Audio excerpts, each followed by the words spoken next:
Hello students, कैसे हैं आप लोग। इस वीडियो में अगेन हम डिस्कस करेंगे एक इंटरेस्टिंग टॉपिक है graph of linear upon linear function.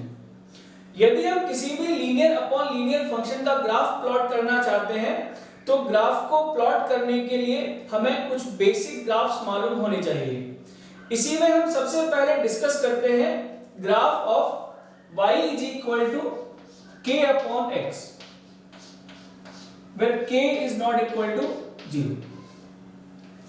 बेटा इस फंक्शन का जो ग्राफ बनेगा वो हम लोगों को याद रखना है एज ए रेफरेंस, क्योंकि उस ग्राफ को रेफरेंस बनाते हुए हम किसी भी लीनियर अपॉन लीनियर फंक्शन का ग्राफ प्लॉट कर सकते हैं। ठीक है, तो देखिए इस फंक्शन का जब हम ग्राफ प्लॉट करते हैं तो depending on the value of k is a positive real number और k is a negative real number, इस फंक्शन का ग्राफ दो तरीके से प्लॉट किया जाता है। यदि k की वैल्यू पॉजिटिव है तो उस केस में जब फंक्शन का ग्राफ प्लॉट करते हैं तो फंक्शन का ग्राफ फर्स्ट क्वाड्रेंट में और थर्ड क्वाड्रेंट में प्लॉट होता है। फर्स्ट क्वाड्रेंट में फंक्शन का ग्राफ इस तरह से बनेगा और थर्ड क्वाड्रेंट में फंक्शन का ग्राफ इस तरह से बनेगा। ठीक है, आप लोग देख सकते हैं कि ग्राफ किस तरह से प्लॉट होता है। यदि आपको याद रखना है या आप चेक करना चाहते हैं तो आप चेक भी कर सकते हैं। यदि आपको मालूम करना है कि ग्राफ हमने किस तरह से प्लॉट किया है तो आप देख सकते हैं सबसे पहला पॉइंट, चूंकि यहां पर k पॉजिटिव नंबर है इसलिए जब x की वैल्यू पॉजिटिव होगी तो आप देखेंगे कि वहां पर y की वैल्यू भी पॉजिटिव मिलेगी। दिस शोज दैट कि फंक्शन का जो ग्राफ बनेगा वो फर्स्ट क्वाड्रेंट में बनेगा और जब x की वैल्यू नेगेटिव होगी तो हम देखेंगे कि वहां पर y की वैल्यू भी नेगेटिव मिलेगी, क्योंकि k तो पॉजिटिव नंबर है। तो यदि x की वैल्यू नेगेटिव है तो वहां पर y की वैल्यू नेगेटिव होती है, इसलिए फंक्शन का जो ग्राफ बनता है वो थर्ड क्वाड्रेंट में बनता है। क्लियर? तो ये हमें याद रहेगा। कैसे चेक करेंगे कि ग्राफ कौन से क्वाड्रेंट में बनेगा, वो आप देख सकते हैं कि जब x पॉजिटिव होता है तो y की वैल्यूज पॉजिटिव मिलती है, इसलिए ग्राफ फर्स्ट क्वाड्रेंट में आएगा। और यदि x नेगेटिव नंबर है तो उस केस में y भी नेगेटिव मिलेगा, इसलिए ग्राफ थर्ड क्वाड्रेंट में आएगा। ठीक है, सेकंड पॉइंट, यदि आप चेक करना चाहते हैं कि फंक्शन का ग्राफ किस तरह से प्लॉट होता है तो इसके लिए हम क्या करते हैं, फंक्शन को एक बार डिफरेंशिएट कर लेते हैं। यदि हम फंक्शन को x के रिस्पेक्ट में डिफरेंशिएट करते हैं तो हम देखेंगे कि dy by dx की वैल्यू आती है यहां पर -k/x²। चूंकि यहां पर k एक पॉजिटिव नंबर है इसलिए -k/x² की वैल्यू नेगेटिव मिलेगी।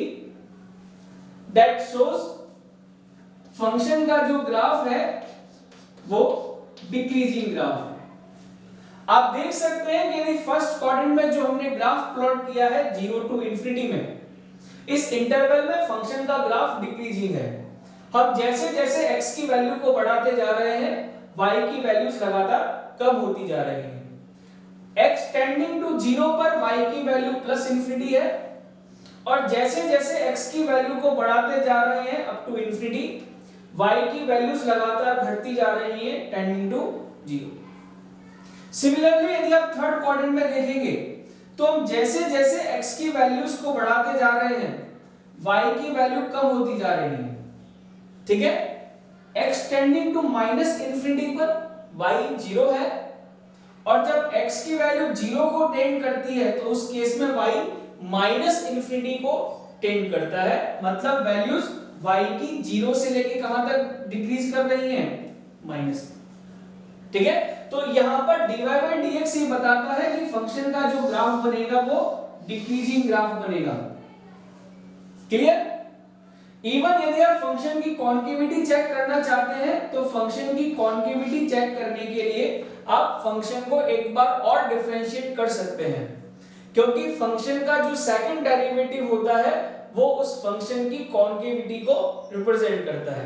तो यदि हम इसको एक बार और डिफरेंशिएट कर लें तो d2y/dx² जो मिलेगा वो आएगा 2k डिवाइडेड बाय x3।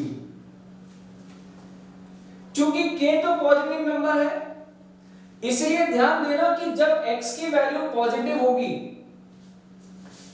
यदि x पॉजिटिव नंबर है तो उस केस में d2y/dx² ये क्वांटिटी पॉजिटिव मिलेगी।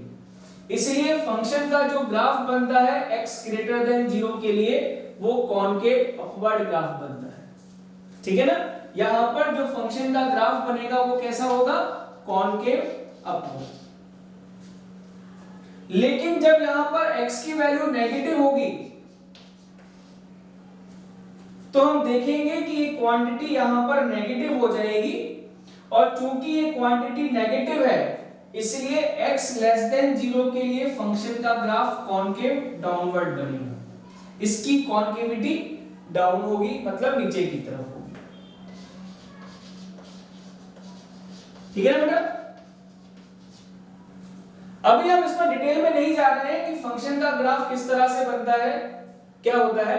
हमें बस ये याद रखना है कि y = k/x का जो ग्राफ होता है k ग्रेटर देन 0 के लिए graph first and third quadrant में बनता है और वो इस तरह से प्लॉट होता है। क्लियर है। इसी तरह आप देखेंगे कि जब यहां पर k की वैल्यू नेगेटिव होती है,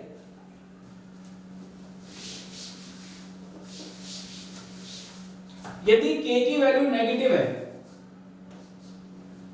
तो उस केस में जब हम फंक्शन का ग्राफ प्लॉट करते हैं तो फंक्शन का ग्राफ प्लॉट होता है सेकंड क्वाड्रेंट में और फोर्थ क्वाड्रेंट में।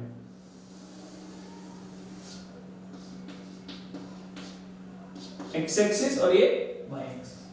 ठीक है, चूंकि आप देख सकते हैं, देखिए इफेक्ट क्या पड़ेगा जब k की वैल्यू नेगेटिव होगी तो उस केस में क्या होगा, यदि x एक पॉजिटिव नंबर है तो उस केस में y की वैल्यू नेगेटिव मिलेगी।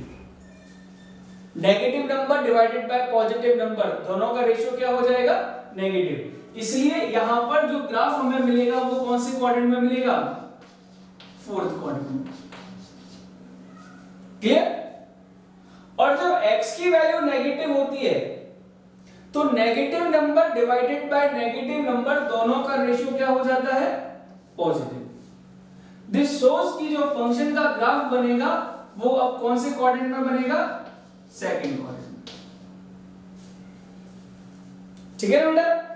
ग्राफ किस तरह से बनेगा, यदि आपको वो चेक करना है कि फंक्शन का ग्राफ इंक्रीजिंग है या डिक्रीजिंग है तो उसके लिए हम यहां पर फंक्शन को डिफरेंशिएट कर लेते हैं। तो आप देखेंगे कि चूंकि k एक नेगेटिव नंबर है तो नेगेटिव नंबर को जब नेगेटिव नंबर से मल्टीप्लाई करते हैं तो दोनों का प्रोडक्ट क्या बन जाता है, पॉजिटिव। इसलिए ये याद रखिएगा कि फंक्शन का जो ग्राफ बनेगा k लेस देन 0 के लिए वो ग्राफ कैसा होगा, इंक्रीजिंग ग्राफ बनेगा। आप देख सकते हैं x ग्रेटर देन 0 के लिए फंक्शन का ग्राफ इंक्रीजिंग है। हम जैसे जैसे x की वैल्यू को बढ़ाते जा रहे हैं y की वैल्यूज लगातार बढ़ती जा रही हैं। y की वैल्यू -∞ से बढ़ती जा रही है, कहां तक, 0 तक। इवन यदि यहां पर x नेगेटिव है तो भी आप देखेंगे कि फंक्शन का ग्राफ इंक्रीजिंग बन रहा है। क्लियर हुआ। ठीक है। यदि आपको फंक्शन की कॉन्केविटी चेक करनी है तो कॉन्केविटी चेक करने के लिए हम फंक्शन को एक बार और डिफरेंशिएट कर लेते हैं। जब फंक्शन को एक बार और डिफरेंशिएट करेंगे तो यहां पर अगेन ध्यान रखना k की वजह से साइन रिवर्स हो जाएगा। जब चूंकि k नेगेटिव नंबर है तो जब x पॉजिटिव होगा तो उस केस में ये क्वांटिटी नेगेटिव हो जाएगी और इसलिए ग्राफ कॉनकेव डाउनवर्ड बनेगा। ठीक है ना बेटा। और जब x की वैल्यू नेगेटिव होगी तो negative number divided by negative number value positive हो जाएगी, इसलिए ग्राफ कॉनकेव। ठीक है। तो मेन पॉइंट यहां पर क्या है, हमें याद रखना है कि graph of y is equal to k upon x कैसा होता है for k greater than 0 and k less than 0। Clear? यदि ये फंक्शन का ग्राफ हमें याद है तो ध्यान दो, यदि इस फंक्शन में हम x को रिप्लेस कर दें x माइनस अल्फा से और y को हम रिप्लेस कर दें y माइनस बीटा से। इस फंक्शन के अंदर मैंने क्या किया है, y को रिप्लेस कर दिया है y माइनस बीटा से और x को रिप्लेस कर दिया है x माइनस अल्फा से। तो देखिए इस फंक्शन का ग्राफ कैसा बनेगा। यदि इस फंक्शन का ग्राफ हम प्लॉट करना चाहते हैं तो इसका ग्राफ बिल्कुल वैसा ही होता है जैसे कि हम y is equal to k upon x का ग्राफ प्लॉट करते हैं। ठीक है ना?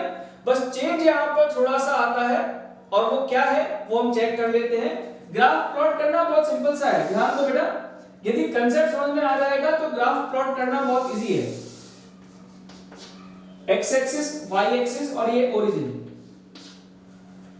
अगेन यहां पर जब हम इसका ग्राफ प्लॉट करेंगे तो ग्राफ डिपेंड करेगा k की वैल्यू पॉजिटिव है या k की वैल्यू नेगेटिव है। जब k की वैल्यू पॉजिटिव होती है तो ग्राफ कैसा होता है, y is equal to k upon x का। इसका ग्राफ बनता है फर्स्ट क्वाड्रेंट में और थर्ड क्वाड्रेंट में। तो यदि मैं इस फंक्शन का ग्राफ प्लॉट करना चाहता हूं फॉर k ग्रेटर देन 0, तो ग्राफ को प्लॉट करने के लिए हम क्या करते हैं, सबसे पहले ओरिजिन 0,0 को शिफ्ट कर देते हैं at the point alpha comma beta. Clear? अब डिपेंडिंग अल्फा बीटा जिस भी क्वाड्रेंट में आएगा, मैं मान लेता हूं कि अल्फा कॉमा बीटा जो पॉइंट है वो फर्स्ट क्वाड्रेंट में है।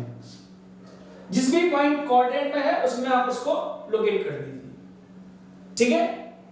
तो यदि अल्फा कॉमा बीटा जो पॉइंट है मान लेते हैं कि ये फर्स्ट क्वाड्रेंट में है, तो हमें करना क्या है, ओरिजिन 0,0 को शिफ्ट कर देना है पॉइंट अल्फा कॉमा बीटा पे। उससे क्या होगा, line x is equal to alpha will become y axis and the line y is equal to beta will become x axis।